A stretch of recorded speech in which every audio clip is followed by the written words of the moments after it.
మార్కెటింగ్‌లో చూసాను సార్ నేను అతన్ని. అప్పుడు చాలా చిన్న పిల్లాడు. తర్వాత మా మా మేము చేసే మార్కెటింగ్ నుంచి బయటకొచ్చేసిన తర్వాత మళ్ళీ రీసెంట్‌గా తను ఇట్లా ఒక కంపెనీ పెట్టిండు. డబ్బులు ఈ రకంగా ఉంది, ఒక ఇన్వెస్ట్‌మెంట్ ప్లాన్ అని చెప్తే విని అతన్ని ఎట్లా నమ్ముతాము అనేసి మేము పట్టించుకోలేదు.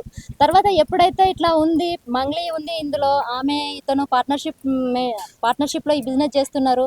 ఒకటి ఇద్దరి కలిసి పబ్ కడుతున్నారు. దాంట్లో పెట్టి మనకొచ్చిన లాభాలలో మనకిస్తారు అని అంటే మంగ్లీ మాట విని, లేకపోతే ఆ అబ్బాయి చిన్న పిల్లాడే కదా, మాతో పాటు వర్క్ చేసిన పర్సన్ ఇంత సడన్‌గా ఎట్లా ఎదుగుతాడో అన్న ఉద్దేశం కొద్దీ డౌట్ తోటే ఉండి, మంగ్లీ ఎప్పుడైతే ఉంది అని తెలిసిందో ఆమె నమ్మకం మీద ఆమె చిన్న చిన్నగా పైకొచ్చిన వ్యక్తి కాబట్టి మాలాంటి వాళ్ళను మోసం చేయలేదులే అన్న ఒక నమ్మకం కొద్దీ మేము ఇలా డబ్బులు పెట్టడం జరిగిందండి. ఇప్పుడు 6 నెలల నుంచి మేము చాలా ఇబ్బంది పడుతున్నాము.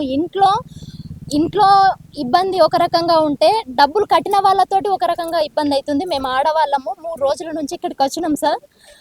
ఇంటి నుంచి ఫోన్లు వస్తున్నాయి, మీరు డబ్బులు పట్టుకొని వస్తారా లేదా అక్కడే ఉండండి, మీరు ఎన్ని రోజులు ఉంటారు పిల్లల్ని వదిలేసి భర్తను వదిలేసి అంటే ఇంట్లో వాళ్ళ నుంచి బాగా ప్రెషర్ అవుతుంది.